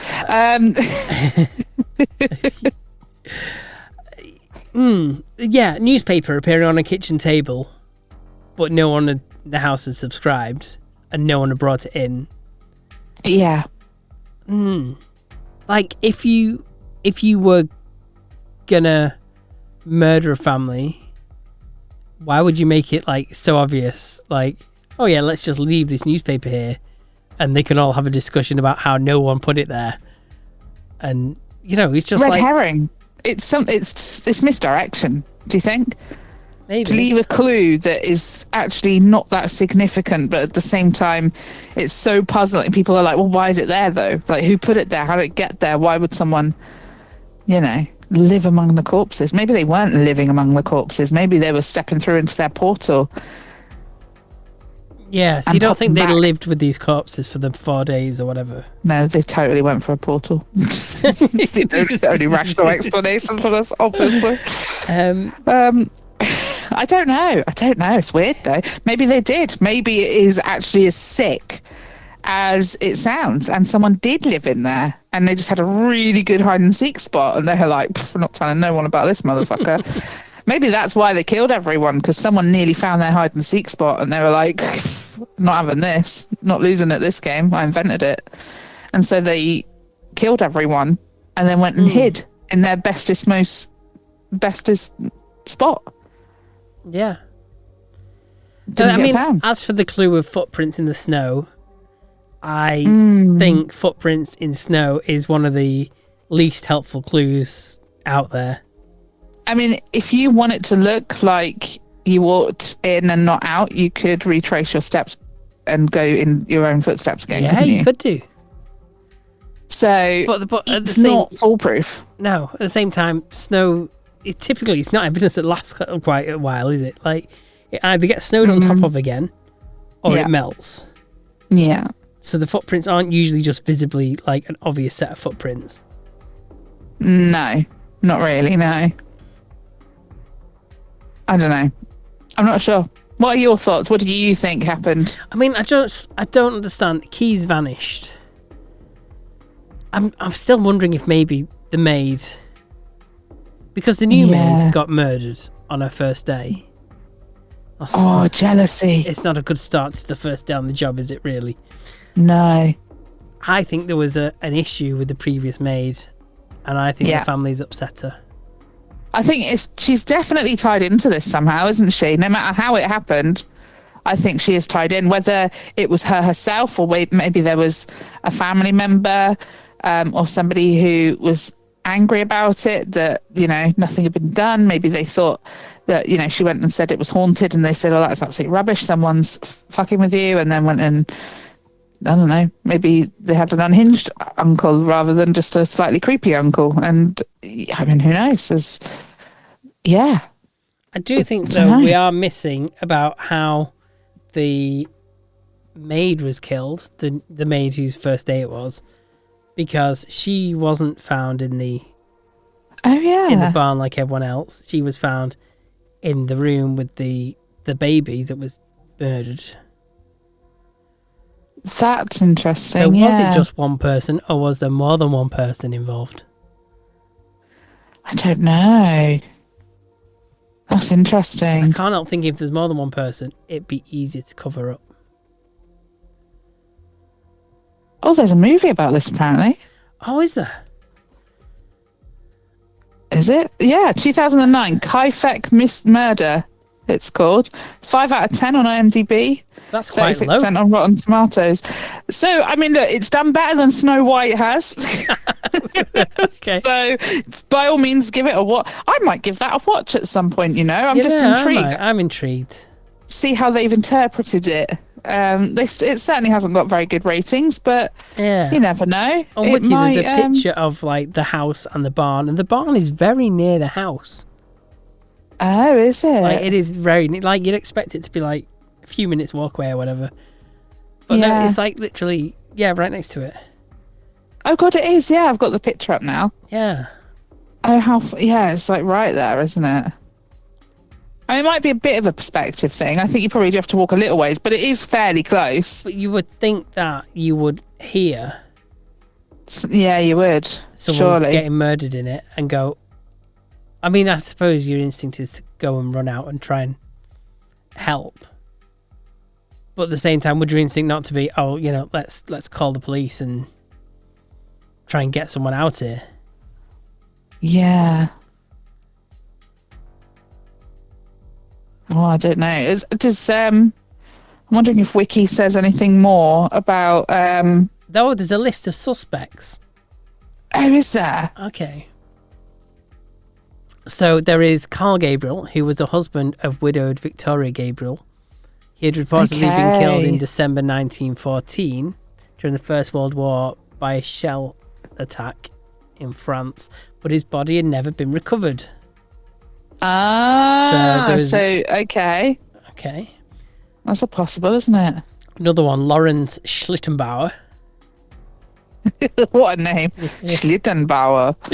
Yeah. Shortly after the death of his first wife in 1918, Lorenz was believed to have had a relationship with Victoria Gabriel and Father Joseph. Oh, okay. Oh. He became under suspicion by locals early in the investigation because of several suspicious actions immediately after the discovery of the bodies. Oh, okay. When That's interesting. Schlittenbauer and his friends arrived to investigate, they had to break a gate to enter the barn because all the doors were locked. However, immediately after finding 4 bodies in the barn, Schlittenbauer apparently unlocked the front door with a key and suspiciously entered the house alone. Ah. A key to the house had gone missing several days before the murders, which we'd seen. Oh, it's him, innit? It's him. I think. Okay. There's more suspects. The Gump brothers. Adolf Ooh. Gump. Oh, I'm already thinking it's him with that name. He was a suspect as early as the 9th of April due to his connections to the Freikorps Oberland. As a Freikorps member, Gump was said to have participated in the murder of 9 farmers in Upper Silesia during the fight against the 1921 Polish uprising in the region. Okay, so he'd already been known as a murderer. Oh. Okay. But it doesn't... My name is Adolf Gump. Sorry. Life is like a box of chocolate, yeah? Sorry.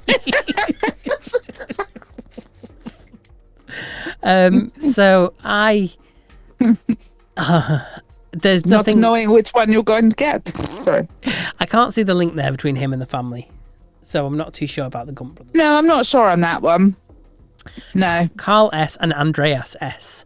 In 1971, a woman named Therese wrote a letter citing an event in her youth. At the age of 12, she witnessed her mother receiving a visit from the mother of the brothers Carl and Andrea S. Oh. The woman claimed that her sons from Sattelberg were the 2 murderers of Haifa. You need to say it. Hinterkaifeck. That's the one. The mother said that Andreas regretted that he lost his penknife, and in the course of the conversation, in fact, when the farm was demolished in 1923, the pocket knife was found. and could clearly not be... Oh. There's still more suspects, you know? There are. Peter Weber. There's some strong suspects Yeah. here. My God. Peter Weber was named as a suspect by Joseph Betts. The two worked together in the winter of 1990 to 1920 as labourers, and they shared a room. According to Betts, Weber spoke of a remote farm Weber knew, the one that we just talked about. The only one, yeah, thank you. The only one old couple lived there with their daughter and her 2 children. It's likely he knew about the incest between Gruber and his daughter Betts. Between Gruber and his daughter. Betts testified in hearing that Weber had suggested killing the old man to get the family's money. When Betts did not respond to the offer, Weber stopped talking about it. Oh. Gosh. Okay. So then, here we go. Bilcher Brothers and George Siegel. The former maid, Kristen Rieger. Hang on, that's not the same maid as we had here, is it? It's not, is it? Oh, we just said the previous maid. We didn't list the maid's name. Okay, that's fine. So, okay, now we know her name. Okay. She worked there from November 1920 to September 21, and she suspected brothers Anton and Carl Bilcher to have committed the murders. Anton helped with She was on the money, I think. You think? He helped with the potato harvest and therefore knew the premises. She said that Bilcher talked to her often about the Gruber and Gabriel family, and reportedly suggested that the family ought to be dead. Oh, the maid gosh. also emphasised in her interrogation that the farm dog who barked at everyone never barked at Anton. Oh, okay, because there's no mention of a dog before, but you would think the dog would be triggered. There was a mention of a dog because it was alive and still tethered. Oh, yeah, and tied up. It had been kept alive. And if it hadn't barked at him, then that would make sense, wouldn't it? Yeah. Why it wouldn't have raised hell. Oh, we are nailing this, aren't we? We are freaking nailing this. Yeah. We are detectives now. In addition, she reported speaking with a stranger through her window at night. It's just a stranger. The maid believed it was Carl Bilcher, the brother of Anton. She thought that Anton and Carl Bilcher could have committed the murder together. I said it could be 2 people. Together with George Siegel, who had worked there and knew of the family fortune. Supposedly, he broke into the home in November 1920 and stole a number of items, though he denied it. Okay. Interesting. There's more suspects as well, though. Man, did these people just upset loads of people or what? Or people really jealous of their wealth or something? Thaler brothers were also suspected, according to a statement by the former maid. Oh, again, the maid pointing the fingers. Yeah. The Interesting. Brothers had already committed several minor burglaries in the area before the crime. And she said that Joseph Thaler had stood at her window at night and asked her questions about the family. A lot of people stand at her window at night. Is she putting on a show or what? Oh, she's obviously got a bit of a side hustle, hasn't she? Cheeky girl. Yeah. In conversation, Joseph Thaler claimed to know which family member was sleeping in which room and stated that they had a lot of money. During the conversation, she noticed that there was another person nearby. According to her statement, Joseph Thaler and the stranger had looked at the machine house and turned their eyes upwards. I really think that this previous maid has a lot to do with it. I think she's feeding information. She's getting a cut or something, isn't she? I think so. And then finally, Paul Mueller.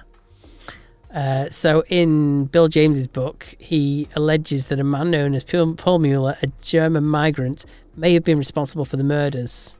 He was the only suspect in the 1898 murder of a Massachusetts family, and James believes Mueller killed dozens of victims based on research in American newspaper archives.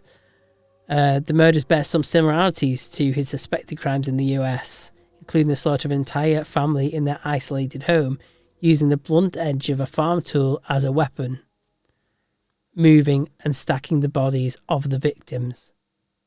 The apparent absence of robbery as a motive. James suspects that Mueller described as a German immigrant in contemporary media, might have departed the US for his homeland by 1912 after private investigators and journalists began to notice and publicise the patterns in family murders across state lines. Oh. So there we go. That is that's a bit of a wild card, that one there, isn't it? Because that one...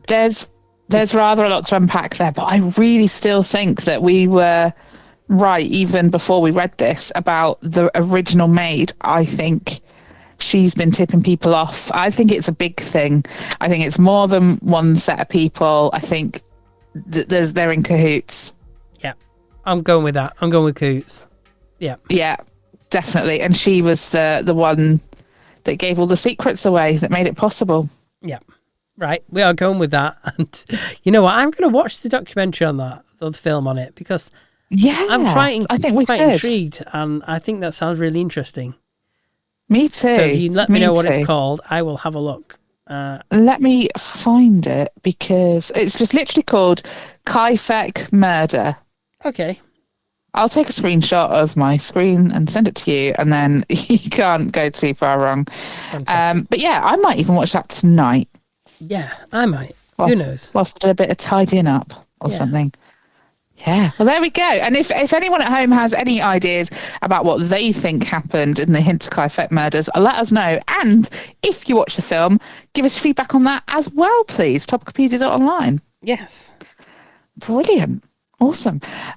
We're at that time. We're at that time. Which time? It's time for Urban Dictionary Word of the Week. Sorry. Forgotten about Urban Dictionary. How did I forget about that? Write the theme tune, sing the theme tune. Okay. Swaz. This is added in 2011. It's only got 3 upvotes and 1 downvote. Swaz. This sounds German, doesn't it? Swaz. Don't know. Not a Scoob. To simplify an existing or complicated process. If we were to swaz this, it would take half as much time. Oh, okay. I think that's fair. Yeah, sure. Yeah, okay. Yeah. Okay, what is Gagendeep? It's got 148 upvotes and 119 downvotes. Is it as it sounds? I mean... Well, go on. Tell me how it sounds. Well, I can't decide if you gag in the top end so you can go deep on the bottom end, or if you gag in the top end with your bottom end. You know what I'm saying? No, go on. Expand on that. No, I tell you what. You tell me the answer, and I'll tell you if it's even close to what I was saying or not. The nicest person in the whole entire world. She's always there for you when you need her, and she's just so sweet. I'm lucky I've got to get to know her. In context, Gagendeep is so sweet and has the most kindest face and heart ever. Spelled EVA. What a load of bullshit. Anyway. You're not going with that one. Next. Not good. Why is that in there? Okay. Fertile.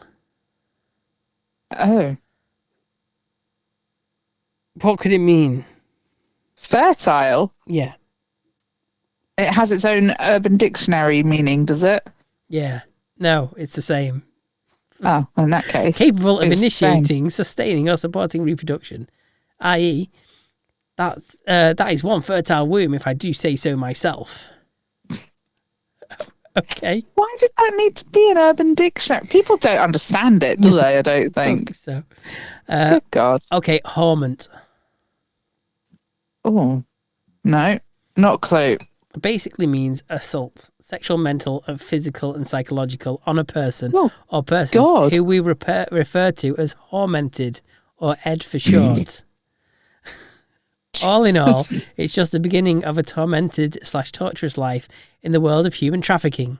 There are many types of tormenting categories: reputation ruining, family destroying, relationship removing, child endangering, and/or lifestyle changing for the worse.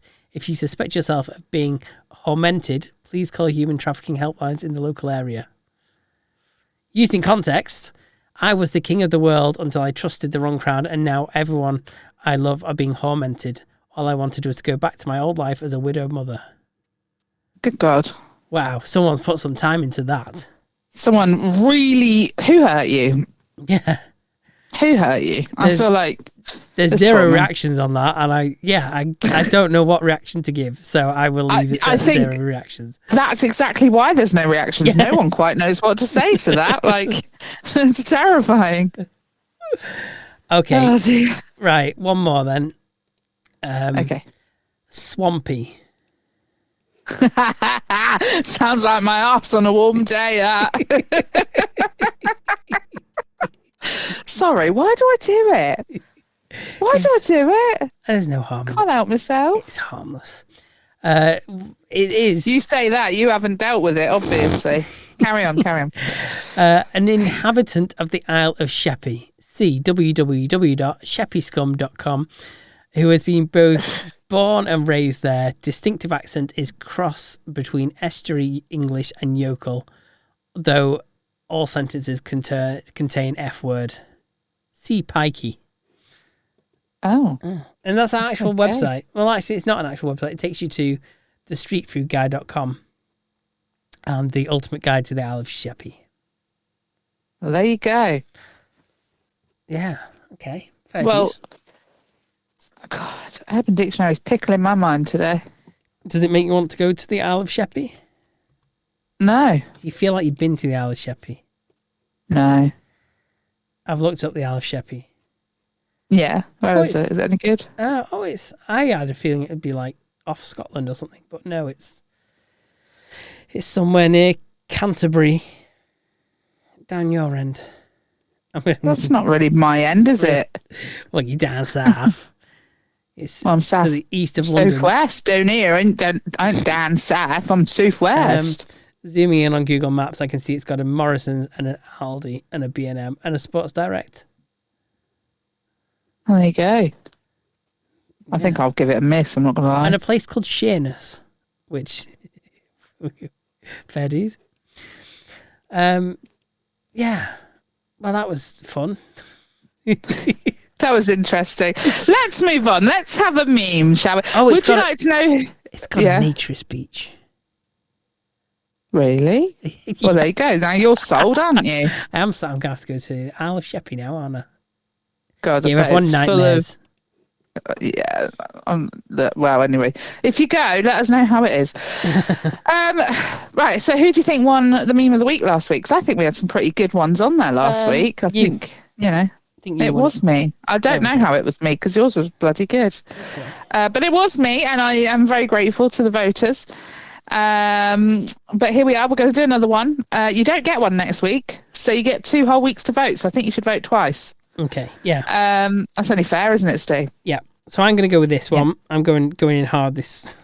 That's the only way, Stu. It's the only way. We have touched on politics this week, so I am going to go for this this Pornhub screenshot.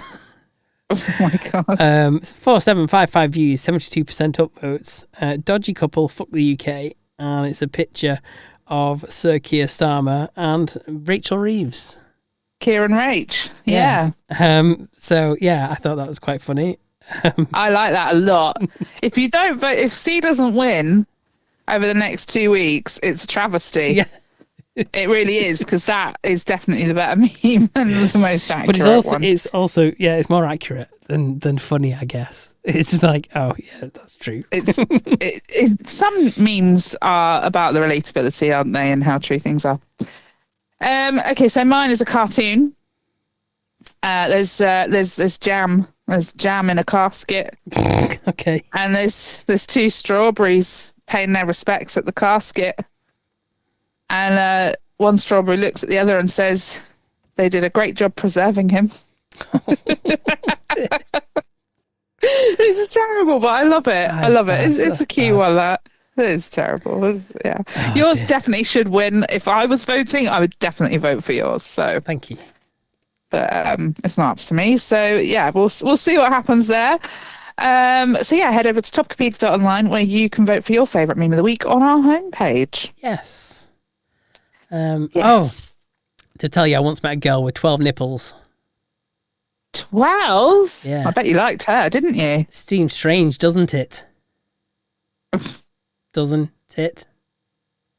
12 nipples, doesn't... That's awful.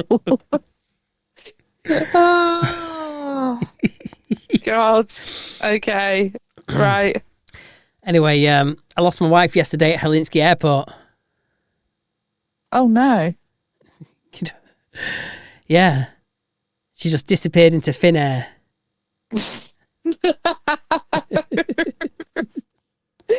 Oh, no. Okay. Okay. I like that one, though. That's better, yeah.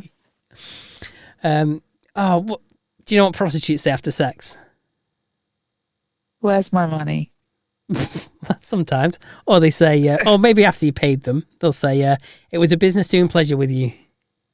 I like that.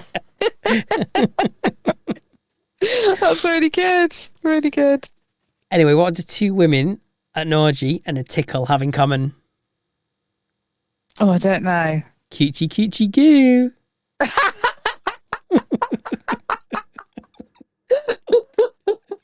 Oh my God.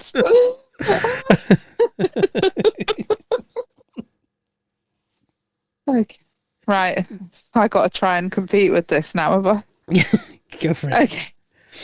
So a contestant on Australia Bake Off made a meringue and the crowd cheered, which is unusual because usually Australians boomerang. That's good. I recently came into some money. Oh, excellent. Yeah, I ran out of tissues.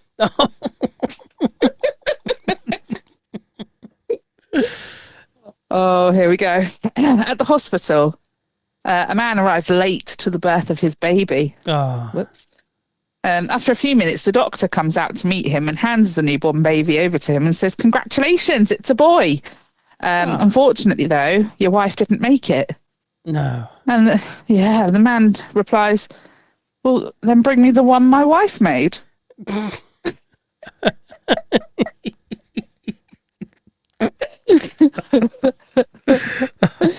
I've got one more. Okay. I've got one more. This is a long one, this one. Okay. Okay, so settle down. A man bought a budgie that could talk, and it kept repeating, "I'm from London and I'm tough as nails." After a week, the man got so fed up of hearing this that he bought a kestrel, right? And he put it in the cage and said, "Let's see how tough you are." Next morning, the kestrel was dead, and the budgie said, "I'm from London and I'm tough as nails." And the man bought a buzzard and put it in the cage. And the next morning, the buzzard was dead, and the budgie said, "I'm from London and I'm tough as nails." So then the man bought a golden eagle, and he put that in the cage. And the next morning, the golden eagle was dead, and the budgie had no feathers left. And the man said with a smirk on his face, "Not so chipper now, are you?" And the budgie said, "Yep, I had to take my jacket off for that one."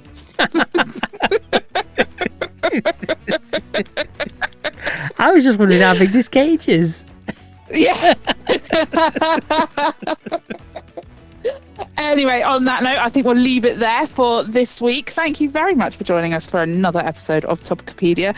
As always, head over to topicopedia.online where you can vote for your favourite meme of the week. You can also read our blog and fill out our sexy feedback form. Give us your feedback. You can also give us feedback on any of our socials. We're on all of them, including Blue Sky, believe it or not. I'm sure you're not on it, but hey ho. And we will see you again next week for another episode. Bye. Bye.